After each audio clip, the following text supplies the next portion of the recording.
Salut tout le monde, quel plaisir de vous retrouver comme à chaque fois. Ici je vais vous montrer comment simplifier de longues formules avec les si et les si imbriqués que nous avons déjà vus grâce à deux autres fonctions. Petit rappel vite fait de ce que nous avons déjà fait, nous avons donc vu ensemble la fonction si et les conditions qui nous permet donc d'afficher quelque chose selon la valeur d'une autre cellule. Tout d'abord avec deux possibilités, comme ici, ces étudiants ont effectué un test noté sur 100 et nous voyons la formule, si la note est en dessous de 50, il faut afficher dommage, sinon réussite. Et Excel affiche donc cela automatiquement. Si je change ici le 38 en 82, cela donne réussite. Ensuite, nous avons vu les conditions, mais avec trois possibilités ou plus. Comme ici, selon l'âge de la personne, si elle a au moins 60 ans, il faut afficher sagesse, entre 40 et 59 ans, espoir, et sinon exécrable. Et nous voyons dans ce cas que chaque fois que l'on ajoute une possibilité, il faut ajouter un nouveau si et un nouveau test de conditions, et si nous avons alors des dizaines de possibilités, cela peut donner une formule très longue et très compliquée avec de nombreuses parenthèses à fermer à la fin. Comment faire plus simple quand nous avons trop de possibilités ? Allez, c'est parti. Premier cas ici, avec des résultats exacts, c'est-à-dire qu'il n'y a pas de entre 0 et 5, entre 5 et 10, non. Ici, nous avons des experts qui sont allés voir un film et ils doivent donner une note entre 0 et 10. Et pour chaque note, il y a un verdict différent. Pas de résultat avec virgule ou décimale ni rien, ici tous les résultats possibles sont affichés. Mais il y en a quand même 11 qui vont de 0, là il faut afficher le néant automatiquement, à 10 sur 10, là il faut afficher héroïque automatiquement. Avec les si imbriqués, cela ferait au moins 10 si dans la formule, sauf qu'ici je vais vous montrer la fonction si.multiple. Alors pour m'aider, je vais afficher ici à droite les différents verdicts possibles. Voilà. Cliquons sur la case verdict pour le premier expert. Comme toute formule, nous commençons par égal, et cette fois-ci, ce sera donc si.multiple. Et comme toujours, nous ouvrons la parenthèse. Et premier avantage de cette fonction, c'est que nous ne devrons mentionner la cellule de la note qu'une seule fois. Donc ici, dans mon cas, c'est E18. Je peux passer directement à point virgule, et oui, et je vais donc tester chaque note possible. La première, c'est 0, je tape 0, et si c'est 0, que doit-il afficher? Le néant, donc point virgule, entre guillemets, n'oublions pas, le néant. Je ferme les guillemets, et là normalement avec la formule si simple, j'aurais dû faire point virgule et à nouveau si E18 est égal à 1, etc. Sauf qu'ici regardez bien, je peux directement faire point virgule et taper la possibilité suivante, c'est-à-dire 1, et si c'est 1, point virgule, horrible. Je ferme les guillemets, point virgule, directement 2, point virgule, entre guillemets, catastrophique. Si ici ce n'est pas assez clair avec ce qu'il y a en arrière-plan, vous pouvez voir de manière plus claire dans la barre de formule. Et donc vous avez compris l'astuce, point virgule 3, point virgule, entre guillemets, mauvais, et je vais en faire de même pour chaque, vu que cela prendra un peu de temps, on se retrouve quand j'aurai presque fini. Voilà, je me suis arrêté au 9, et en fait arrivé là, j'ai deux possibilités. Soit je me dis, eh bien de toute façon, il ne peut y avoir aucun autre résultat qu'entre 0 et 10, comme dans mon cas, et donc je vais taper 10, point virgule, héroïque. Mais une autre possibilité, c'est que l'on désire mettre que n'importe quel autre résultat, hormis ceux que j'ai déjà testés, doit afficher telle mention. Et pour dire n'importe quel autre résultat, eh bien en fait on ne met rien. C'est-à-dire que là, si je tape directement après mot excellent, héroïque, eh bien tant que ce ne soit pas un chiffre entre 0 et 9, si c'est 235, 56, 100 000, il affichera alors héroïque. Donc ça c'est une autre possibilité. Mais dans mon cas, vous l'avez compris, je n'ai que des notes entre 0 et 10, donc je tape bien 10, point virgule, héroïque, entre guillemets. Et en réalité, c'est terminé. Imaginez, avec les si imbriqués, nous aurions eu plein de si à chaque condition, mais également plein de parenthèses qu'il aurait fallu fermer à la fin. Ici, avec si multiple, je n'ai qu'une seule parenthèse que je ferme donc. J'appuie sur la touche Entrée pour valider, et normalement c'est bon. Testons cela en déroulant grâce à la poignée de recopie, et cela fonctionne très bien, tout est correct.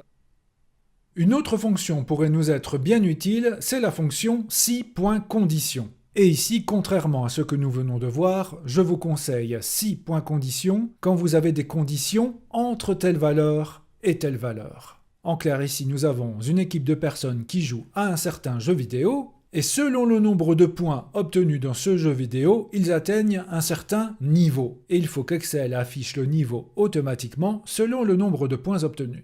Les voici. Si le joueur a moins de 1000 points, donc à partir de 0 mais tout de même moins de 1000, il a le niveau petit nouveau. Au moins 1000 mais moins de 2000, apprenti. Et ainsi de suite jusqu'au moment où il dépasse les 10 000 points et là il atteint le dernier niveau possible dans le jeu, c'est le niveau légende.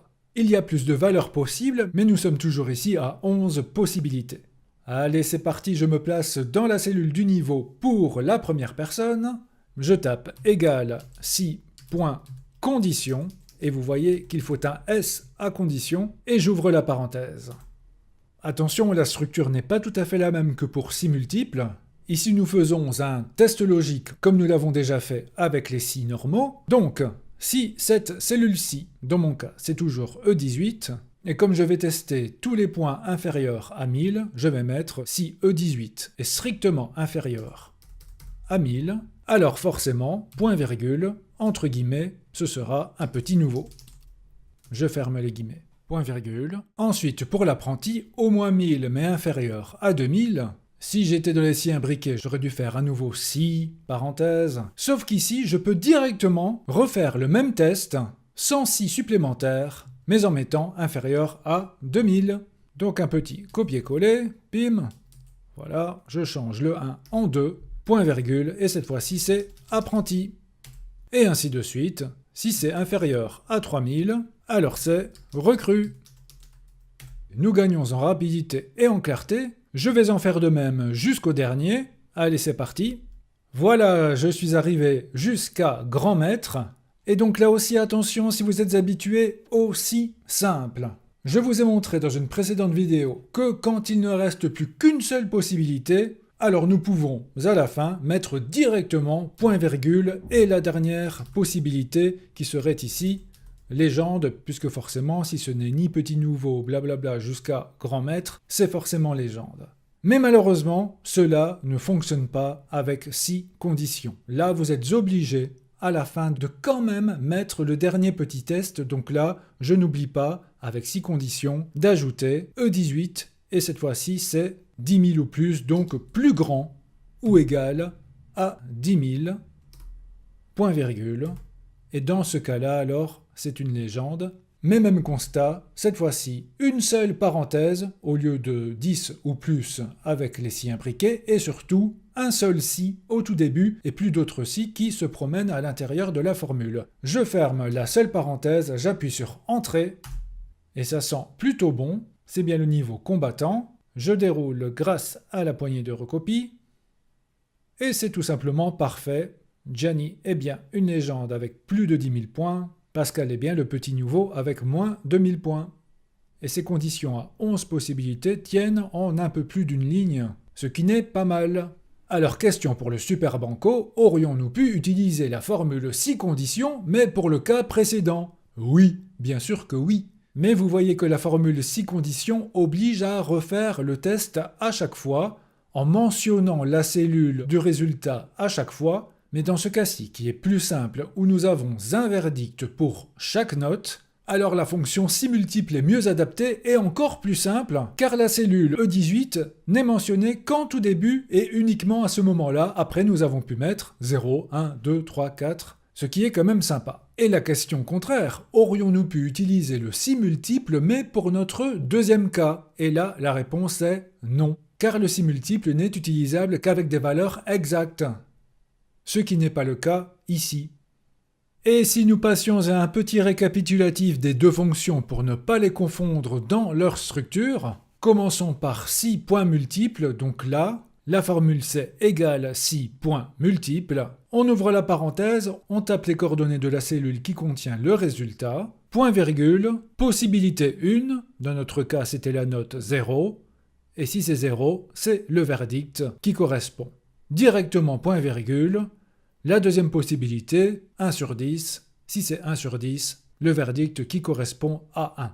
puis 2 sur 10, la troisième possibilité, et ensuite le verdict qui correspond, etc. jusqu'au bout.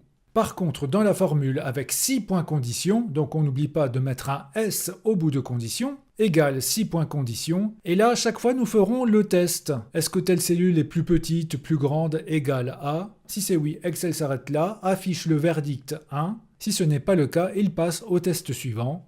Est-ce que telle cellule est plus grande, plus petite, égale à? Si c'est le cas, deuxième verdict. Si ce n'est pas le cas, on passe au suivant, etc.